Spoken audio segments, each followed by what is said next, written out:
They laughed because he didn't sound like a coach. No yelling, no chest-thumping speeches, no threats about benching players, just a calm voice, barely louder than the hum of the gym lights.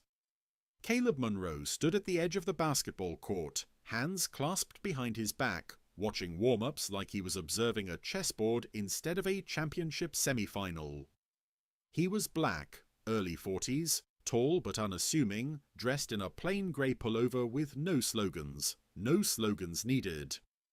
The opposing coaching staff noticed him immediately. One of them smirked, another whispered something. Then the laughter started. Quiet, dismissive, shared.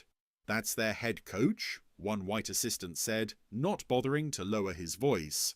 "Doesn't look like he's ever yelled at anyone in his life." Caleb heard it. He always did. What they didn't know, what they never bothered to check, was that Caleb Munro had rebuilt this team from the inside out. That the players warming up on the court weren't just athletes to him. They were data points, tendencies, habits under pressure, decision makers when tired. He didn't motivate with fear, he trained with precision. The media had written him off months earlier. Too quiet. Lacks fire. Players need intensity, not theory. Commentators joked that he coached like a librarian. One analyst laughed on air and said, "This is playoff basketball, not a meditation retreat." Caleb never responded, because explaining strategy to people who only respected volume was a waste of time. In the locker room before tip-off, the team waited for the speech they'd been trained to expect from other coaches. The shouting, the cliches, the veins popping. Caleb didn't give them that. He stood in front of the whiteboard and spoke softly. "They're going to press early," he said. "Full court. They want us rushed by the third quarter." The room quieted instantly. "They overhelp on the weak side," he continued. "Especially when tired. We're not going to fight that. We're going to invite it." One player frowned. "Coach, invite it how?" Caleb turned the board. He had drawn the opponent's defense perfectly, not how it was supposed to look, but how it actually behaved under stress. "You don't beat strength head-on," he said. "You redirect it." He tapped the board. Once, twice. "This isn't about who wants it more," he added. "They'll want it loudly. We'll want it longer." No shouting, no theatrics, just clarity. Out on the court, the other coach paced like a storm. Arms waving, voice booming. Cameras loved him. Caleb stood still. The game started exactly as he'd predicted. Aggressive press, fast pace, forced turnovers. The crowd roared when Caleb's team stumbled early. The announcer laughed. "Looks like Coach Munro's calm approach isn't working tonight." Caleb didn't react. He checked his watch. Because the plan wasn't designed to win the first quarter. It was designed to win the last. By halftime, the opponent looked frustrated. They were ahead, but breathing heavier than they should have been. Rotations slower, hands dropping just a second too late. Caleb leaned toward his assistant. "They're on schedule," he said quietly. The assistant blinked. "We're down 8. Caleb nodded. "Exactly." In the stands, fans shook their heads. Social media lit up with jokes about the soft-spoken coach who didn't know how to fire up a team. They mocked his posture, his tone, his restraint. They didn't understand what restraint meant. Because while everyone else was reacting emotionally to the score, Caleb Munro was watching something far more important. Patterns breaking. And once patterns break, championships follow. They laughed at the coach because he didn't perform leadership the way they expected. They didn't realize that while they were listening for volume, he was listening for cracks. And in the second half, those cracks were about to split the game wide open. The third quarter began with the same noise. The crowd was loud. The announcers were louder. Caleb's team missed an open shot on the first possession, and the opposing bench exploded, clapping, shouting, flexing for the cameras. The white head coach on the other side stormed down the sideline, fists pumping, voice tearing through the arena. "That's how you play playoff basketball," he yelled. Caleb watched silently. He noticed the small things. The opponent's point guard rubbed his thigh between plays. Their center stopped sprinting back on defense. The press came a half step slower. Caleb raised one finger toward his bench. The signal. On the next possession, his team didn't push the ball. They walked it up, slowed the tempo just enough to irritate, just enough to force the defense to choose between effort and patience. The opponent overcommitted, exactly as predicted. A defender jumped the passing lane too early. The ball slipped past him. Layup. Next possession. Same look, different result. Kick out. 3. The arena quieted slightly. The opposing coach shouted louder. Stay tight. Stay disciplined. Caleb leaned toward his players during a dead ball. They're chasing now, he said softly. Let them. His players nodded. They trusted him, not because he yelled, but because everything he'd told them was unfolding in real time. Midway through the quarter, the opponent called timeout. Their coach ranted, arms flailing, whiteboard shaking, veins visible. The camera lingered on his fury like it was proof of leadership. Caleb gathered his players. He didn't raise his voice. They're tired, he said, so they're going to gamble. We don't punish gambles immediately. A player looked confused. Why not? Caleb met his eyes. Because desperation shows patterns too. Back on the court, the opponent started reaching, trapping harder, rotating sloppier. Caleb waited. Then, with 4 minutes left in the third, he made the adjustment. He subbed in a player who hadn't seen the floor all game. The crowd murmured. The announcer scoffed. Interesting choice here. Not sure this is the moment to experiment.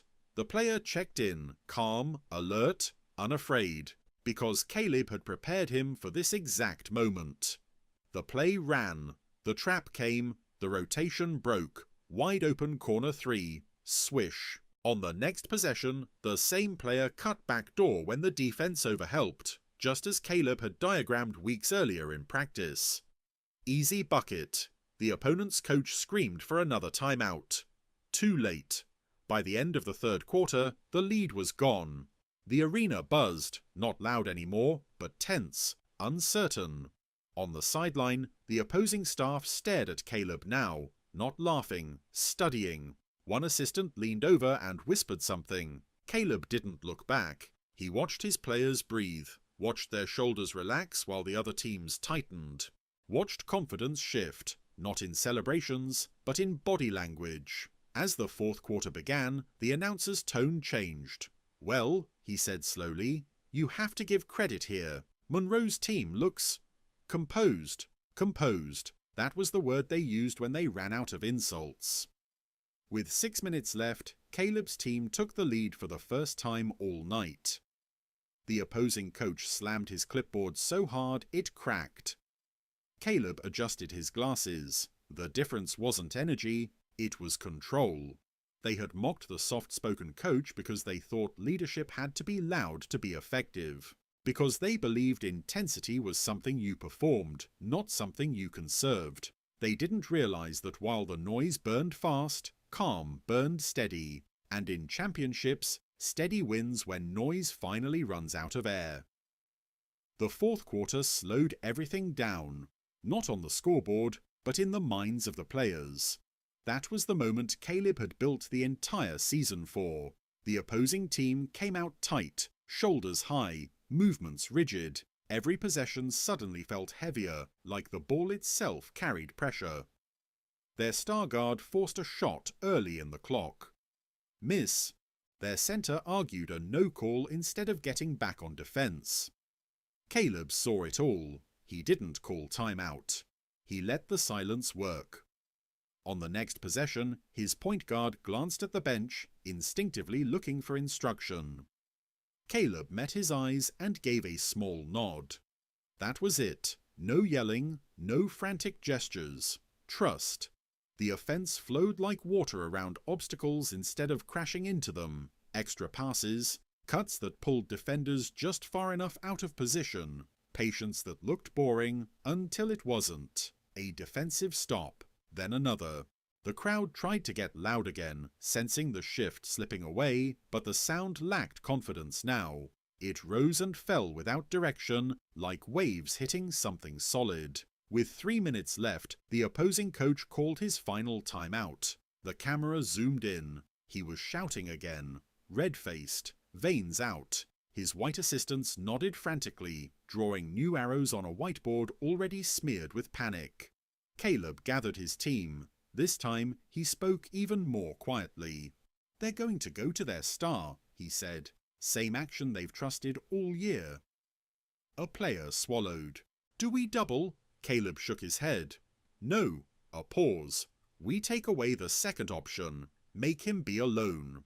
The players exchanged looks, then nodded. They'd seen this film. The timeout ended. Just as Caleb predicted, the ball went to the star. High screen, isolation. The crowd leaned forward. He drove. The lane looked open until it wasn't. Help came late, perfectly late, just enough to make him hesitate. He kicked the ball out to his favorite shooter, who wasn't there. Turnover. Caleb didn't react, but his assistant did. Just a sharp breath, caught before it became celebration. On the next possession, Caleb's team took its time. The shot clock ticked down. The defense scrambled. Someone lost focus for half a second. That was enough. Three-pointer. Good.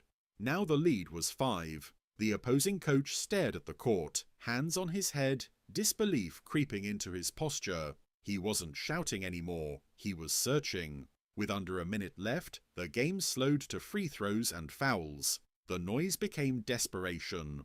The mocking laughter from earlier in the night was gone completely, replaced by something closer to dread. Caleb stood exactly where he had all game. Still. Quiet. Unmoved. When the final buzzer sounded, the scoreboard confirmed what the court already knew. His team were champions. The players rushed each other. The bench exploded. The crowd, some of them anyway, stood stunned. Across the floor, the opposing coach shook Caleb's hand stiffly. "You outcoached us," he said, voice low.